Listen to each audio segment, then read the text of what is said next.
Right then, lads and lasses, gather round cause we've got a lot to unpack. After that midweek performance, this is Rangers Nation and we're gonna go deep on what we saw on Tuesday. What's coming up against Middlesbrough at the weekend? And of course the mammoth tie waiting for us in Athens next week. That second leg against Panathinaikos could define our season. So let's not sugarcoat it. Tuesday was a mixed bag, result-wise decent. Performance patchy at best. First 45 was pretty dull, no real urgency, looked like we were still half asleep, but credit where it's due, second half was much better. We took control and the red card helped. Let's not pretend otherwise. The sending off was the right decision, no arguments there. The boy was already on a booking and goes in on young Finlay Curtis, foolish challenge. Clear as day, but that's just the surface. Dig a wee bit deeper. And there's more to talk about than just one Nina-10-minute game. There's a recurring theme at Ibrox that needs addressed and fast. It's this lingering, festering sense of sentimentality that's got a grip on the club. We've seen it for years now, holding onto players for what they did in the past rather than what they're offering in the here and now, and frankly it's been damaging. We've been stuck in this emotional fog, afraid to move on from the old guard. That needs to end. We can't build a winning team if we're constantly shackled to the past. The club needs to move forward, and that means being brave enough to make tough decisions, even when it comes to fan favorites. And let's talk about the elephant in the room, James Tavernier. Now before anyone gets their knickers in a twist, this isn't about disrespect, it's not personal, it's football. But the way some fans react when you so much as suggest Tav should be dropped, you'd think you just insulted their ma. Honestly, it's mad, it's cult-like. You say anything negative about his performances and suddenly you're a Tim A. Foot, a fake fan told to support Celtic. Really, is that where we're at now? We can't have honest football discussions without it turning into some sort of tribal warfare. Look, I've been following Rangers for nearly 40 years. I've seen the highs, the lows, the legends come and go. I've seen captains who bled for the badge, who left it all on the pitch. And I've never seen a player with such an untouchable aura around him like Tavernier has right now. The devotion from a section of the support is, well, it's bizarre, it's obsessive. Some treat him like he's the second coming. And I'm here to say enough's enough. Let's call it as it is. On Tuesday night, Tav was poor again. Not just out of form poor, out of position, out of ideas, out of energy. He lost his man time and time again, drifted in and out of awareness and looked like he didn't even know where he was meant to be. And it's not a honey off. This isn't new. This is season after season of declining defensive standards. He's always been a fullback who offered more going forward than defending. But now he doesn't even have the legs to do either well consistently. And I hear the same old tired arguments. Oh, but he led us to the Europa League final. And we appreciate that, but that was years ago, 3 or 4 seasons back. You want to build a team based on what happened then? Shall we bring back John Grieg? While we're at it, since he lifted a European trophy in 72, that logic's daft. Football moves on. Players age. Legs go. It's harsh, but it's the truth. And another thing, it's insulting to the rest of that Europa League squad to pretend Tav did it all on his own. Ryan Kent was outstanding in that run. Glenn Kamara played his socks off. John Lundstrom scored that massive goal against Leipzig. And Alan McGregor, he made world-class saves in nearly every round. So let's stop with this revisionist history. It wasn't a one-man show and Tav didn't carry us. He played his part. That's it. Nothing more, nothing less. Now we've got Max Aarons in the squad. A proper right back. Quick, alert, modern in his play. And we're shoving him out to the left just to keep Tav on the pitch. What are we doing? Aarons looked lost at left back, not surprising since he's a right footer being asked to do a job that's not his. And the minute he was shifted back to his natural position, boom. He was winning balls, bombing forward, linking play. A breath of fresh air. So why, for the love of all things blue, are we insisting on shoehorning Tav into this side out of position? Or not when we've got someone like Aarons right there? I'll tell you why. Sentimentality. That word again. We're hanging on to a memory of what Tav was, not what he is. And right now he's not good enough for the big games. Not for Europe. Not for matches against Celtic, Hearts, Aberdeen. He's 3 seasons past his peak. That's just the reality. But you say it and the Tav fanboys come for your head. You get abuse. You get called fake. But deep down everyone knows it's true. Russell Martin has to be brave. If he wants to survive, if he wants to bring success to this club, he needs to drop Tav. Keep him for matches against the bottom half of the table. Let him come on as a sub. Maybe even try him further up the pitch, wing back, right mid. But he can't be starting at right back anymore. It's harming the team. And don't come at me with, but he's the captain. So what captaincy is just an armband, anybody can wear it. Make Souter captain. Make Raskin captain, whoever earns it. Being a captain should be about leadership, not seniority or sentimental value. And let's be honest here, Tavernier, for all he's done has not been a great captain. We've had better, we've had tougher. We've had leaders who dragged this team through mud and fire. And what we have now is a player who's overseen far too many failures to many sackings too. Many trophies missed. We need to move on. And I've seen that old clip doing the rounds, Connor Goldson saying, "We won't realize how much we miss Tav until he's gone." Of course he's going to say that.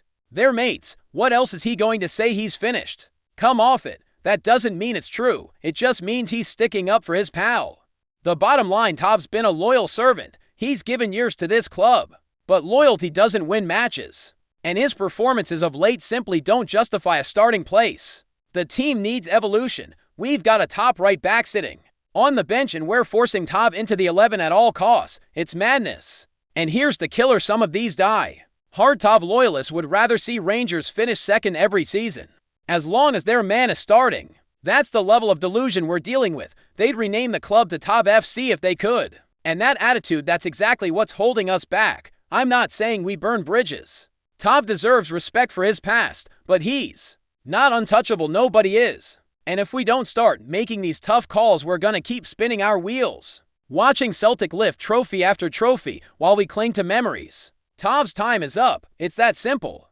Right now that we've said what needed saying about the James Tavernier situation, let's shift the focus a bit and talk about what actually went right on Tuesday night, because despite the usual frustrations, there were real positives to take from that performance. And at the top of that list without question is Joe Rothwell. My word, what a player he looked. Slotted into that number 6 role like he'd been there for years. Calm as you like. Composed, assured, constantly scanning, always one step ahead. That's exactly the sort of midfielder we've been crying out for, someone who doesn't panic under pressure, who doesn't take 3 touches when one'll do. For too long now we've been watching midfielders who either slow the game down or pass backwards the moment they get the ball. That's been the story for seasons. Ball goes to Lundstrom, back it goes to Goldson.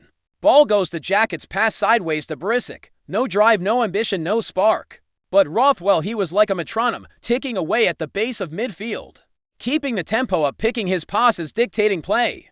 That first instinct of his was always forward. Head up, eyes scanning, constantly looking for that progressive ball. And you could see the effect it had on the whole team, especially Nicholas Raskin. Raskin looked like a different player altogether with Rothwell behind him. He had more freedom, more space, more time to do what he's good at: driving forward, combining in the final third, getting shots off. With Rothwell holding the line, sweeping up, and restarting play, Raskin didn't have to worry about dropping deep or covering for someone out of position. He could just go and play. It was night and day compared to when he's stuck trying to do everything himself: press, tackle, create. That midfield balance we've been missing, it started to show on Tuesday. Now, I'm not saying everything was perfect, of course not. There's still plenty of work to do, still a lot of questions over consistency and final decisions.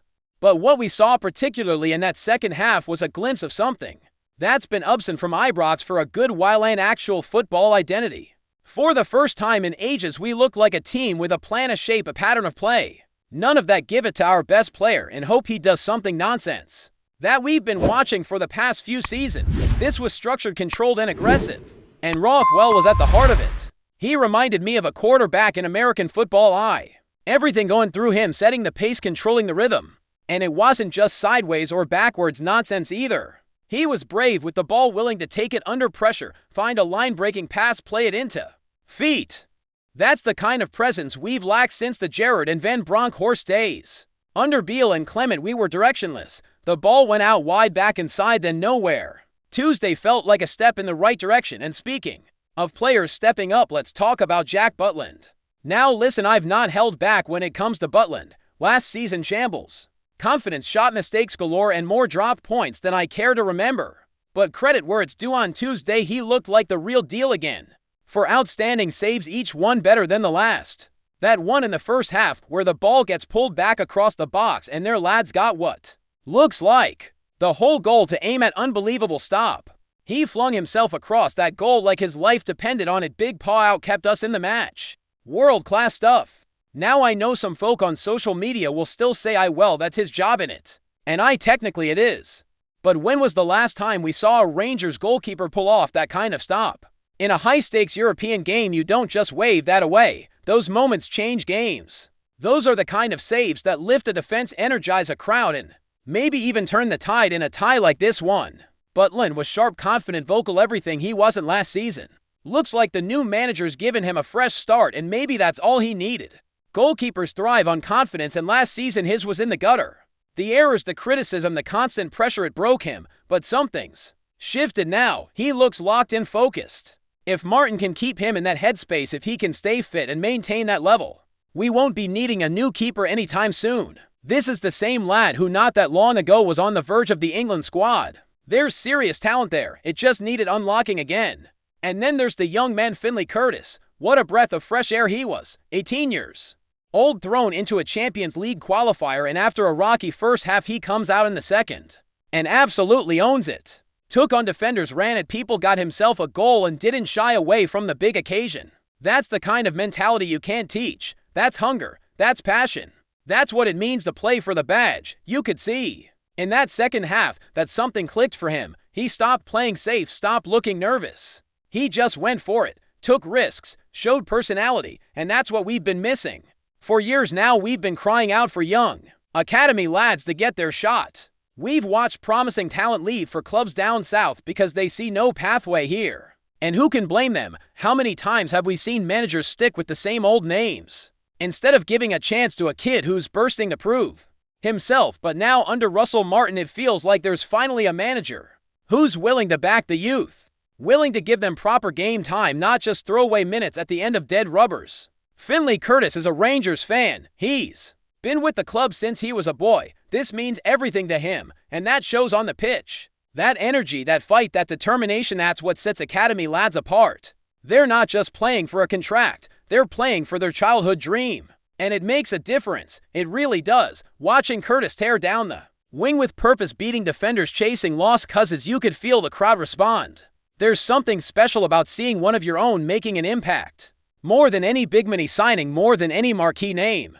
That's a Rangers lad doing it on the big stage. That means something. And look, it's not just Curtis. We've got other talent waiting in the wings: Bailey, Rice, Palmcio, even lads like Robbie Fraser. There's a generation there that, if nurtured properly, could become the backbone of the team. But they need chances, real ones, not just bench spots or token appearances. Give them a platform. Let them grow. Because if we don't, we're going to keep losing them to clubs that do trust their academies. Look at City. Look at Liverpool. Rico Lewis, Phil Foden, Trent Alexander-Arnold. Those lads were given the stage and they took it. There's no reason we can't do the same. And this ties into a bigger point: the club needs to think long-term. If we're going to build a sustainable model, one that mixes experience with youth, then we have to be bold. We can't keep clinging to the past or letting fear dictate our choices.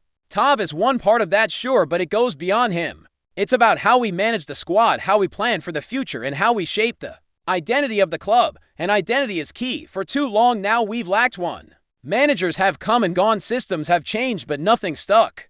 There's been no clear style, no cohesive plan. That's why Tuesday night felt so refreshing. Because for the first time in a long time, you could see what we were trying to do. Pressing with purpose, playing through the thirds, getting runners in behind. And it wasn't perfect, far from it, but it was a start, a foundation. Something to build on. Rothwell anchoring the midfield. Raskin breaking lines. Aarons finally allowed to play in his actual position. Curtis injecting energy. Butland regaining his confidence. That's a spine you can work with. That's a blueprint. Now we've got Middlesbrough next, and then the real test comes in Athens. That tie is going to tell us everything. It'll show if this squad has grown, if this team has the mental toughness to go away from home in a hostile environment and get the job done.